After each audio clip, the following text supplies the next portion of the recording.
Baba, mambo vipi? Poa. Safi kabisa. Safi. Pole na mchezo. Shapoa. Pengine mchezo ulikuwaje? Mchezo ulikuwa mgumu kama ulivyoona, lakini tunamshukuru Mwenyezi Mungu tumeweza kumaliza salama. Kwa sasa hivi tunaangalia kwa next game ili tuweze kufanya vizuri zaidi.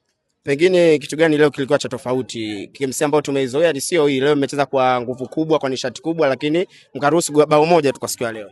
Kitu cha kwanza tumeenda kumheshimu mpinzani ambao tunacheza naye. Yanga ni timu kubwa, kwa hiyo tumekuja kwa discipline.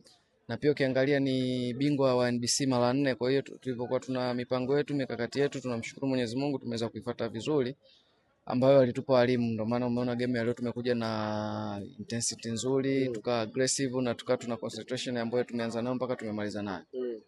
Maneno yamekuwa mengi sana nje ya uwanja kwa KMC ndio mwisho wake. KMC atashuka daraja. Pengine sasa kwako kama mchezaji unalezeaje hiyo situation?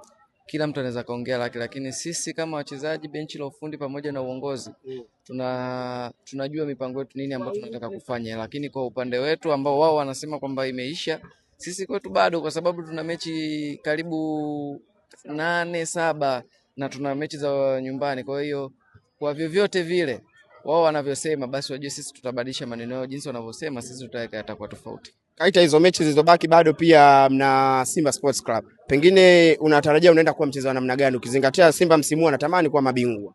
Kwa sasa hivi tunajipanga na mechi ambazo ziko mbele yetu. Kwa hiyo ikifika wakati wa mechi hiyo tutaiongelea, lakini kwa sasa hivi tunaongelea mechi ambazo zipo mbele yetu ambazo tunahitaji kufanya vizuri. Kwa hiyo kwa sasa hivi hatuwezi kuiongelea mechi ya Simba kwa sababu haipo.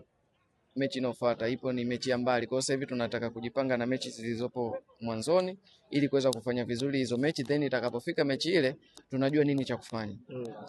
Watu